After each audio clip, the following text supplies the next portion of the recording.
D glam look না gorgeous look? দুটোই। অভিনেত্রী হিসাবে কোনো আক্ষেপ রয়েছে? এখন নেই, আগে ছিল যে আমার মনে হয়েছে যে আমাকে প্রপারলি সুযোগ দেওয়া হয়নি, বাট আমরা জানি একটা কথায় আমি বিশ্বাসী যে দের আয় দুরুস্ত আয়। সো আমি যখন সুযোগ পেয়েছি আমি তখন ব্যাটিং করেছি। কে বেশি রোম্যান্টিক, বনি না কৌশানী? অফকোর্স আমি, মানে আমি খুবই filmy actually. Srijit Mukhopadhyay? Fun loving. Shiboprosad Mukhopadhyay? ময়না মুখো। স্বপ্নের জুটি কার সঙ্গে? আমি যার সাথে আগামী দিনে কাজ করতে চাই দ্যাট ইজ ডেফিনেটলি আমি আর আবিদ্যা। সম্পর্কে ইনসিকিউরিটি? একদম নেই, আই এম ভেরি সিকিউর।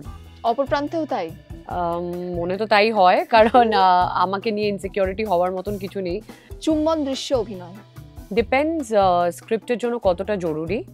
যদি খুব নেসেসারি হয় যে এটা ছাড়া গল্পটার মিনিংটাই দাঁড়াচ্ছে না, তাহলে ডেফিনেটলি ভেবে দেখা যাবে। বাট যদি এরকম হয় যে আননেসেসারিলি করা হচ্ছে, বিকজ আমি একবার এরকম একটা সিনে অভিনয় করেছি এর আগে, তাহলে ডেফিনেটলি না বলার জায়গা তো থাকেই।